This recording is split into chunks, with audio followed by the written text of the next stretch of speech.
Hello everyone, welcome to the biology class.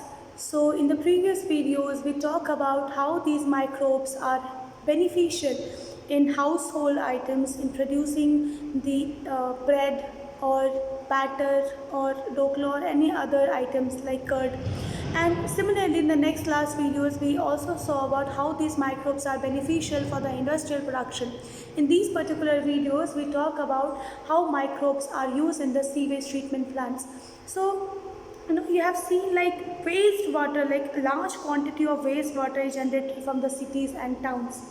Now these also contains the human excreta, and the municipal water is also called the sewage.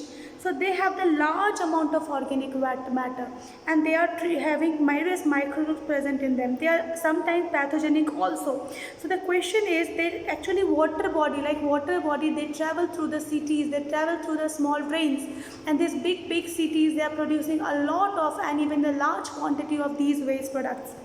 Now, the question is where this can be treated. So these basically treated in the sewage treatment plant, which is also called STP. The treatment of these wastewater by through using the heterotrophic microbes, they are naturally present in the sewage, and this treatment is actually carried out in two different processes. One is the primary treatment and another one is the sewage treatment or the secondary treatment. So this is the Ganga action plant wherein the cleaning of the river Ganga and the cleaning of river Yamuna, this plant are running through the government of India. So how this treatment is basically happening, how this water can be treated, and that is what is we are going to study in this particular lesson. So you can see this is the chart for the microbial treatment of the sewage. We have a primary treatment, we have a secondary treatment. The primary treatment is the settling tank, then this have the grit remover, then they'll go to the primary sludge, and finally we have a secondary treatment wherein microbes can be used. So we'll talk about the primary treatment first.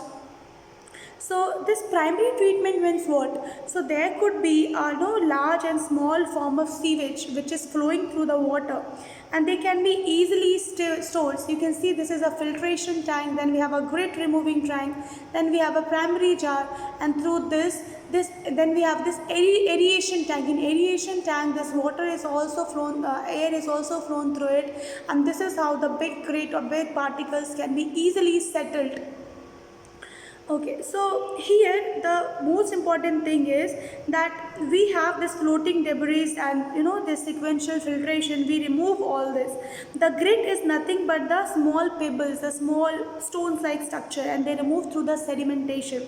So whatever the solids we have, this is called the primary sludge. So primary sludge is the solid which is settled in the sedimentary tank.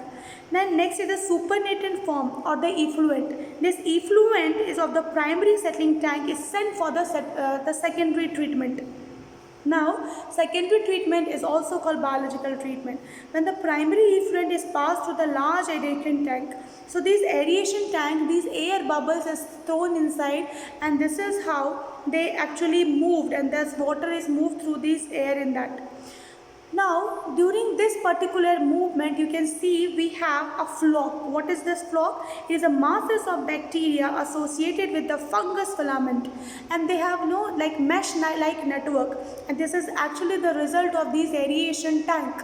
So the small pink color flocks, you can see it over here, that is actually formed because of utilizing the oxygen. So all the aerobic bacteria and the fungus, they will grow in the form of flock. Now, this air compressor is a system through which the air is directly thrown in the aeration tank, where it is helping in the formation of the flock. Now, while growing, these microbes, they actually grow so much, and they reduces the biological oxygen demand. What is it? It is the amount of the oxygen needed by the bacteria and other microbes to organize all the organic substance present in 1 liter of 1 liter of. Now, BOD means what? So it is the amount of oxygen which is consumed by the bacteria. So if you take a 1 liter of water, okay, and when you start growing the microbes in them, how much the organic matter is actually absorbed or utilized. Okay, this is what is the BOD. So greater the BOD of wastewater, the more water polluted it is. So if you're taking a water and it is having BOD, like you can see here, it's more than the 600 mg per liter.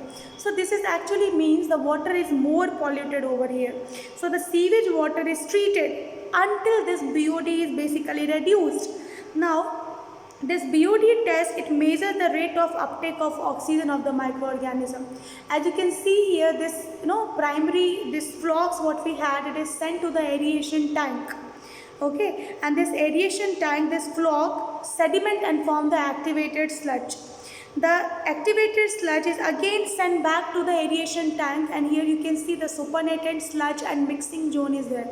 In the mixing zone, so many bacteria are there, like they produces a mixture of gases over here, like methane, hydrogen sulfide, carbon dioxide, and these gases are biogas. This biogas is used for the energy sources. Now the effluent from the secondary particles, secondary treatment plant, it is released in the natural body like a river in the stream. This is anaerobic sludge digester. So initially we said the aerobic treatment and wherein the microbes are used. But here in the anaerobic sludge, what happened, the other microbes which is grown in the anaerobic medium, they will grow over here and finally they form this activated sludge. So after this particular process, this water can be released, and it can be released in the river, or so that because so much of digestion and so much of reduction of BOD has already taken place. Now this is a chart wherein you can see this aeration tank is sending the things again to the activating sludge. So this is the secondary treatment and the primary treatment plant wherein all this process are happening. So this process is actually taking part in all over the world. So due to the increased urbanization, so much of larger quantity of waste are produced, and we must treat them before releasing into the water bodies. They also produce the waterborne diseases. So as we have seen in the Ganga action plant or Yamuna action plant, many countries are polluted, and we are working day to day so that all this process could help us in treating the water, so that we'll have a treated water and will have less water related diseases among ourselves. So this is all about how this microorganism can be used in the sewage treatment, how this aerobic bacteria and anaerobic bacteria are continuously used in forming the flocks and also in forming of the anaerobic sludges.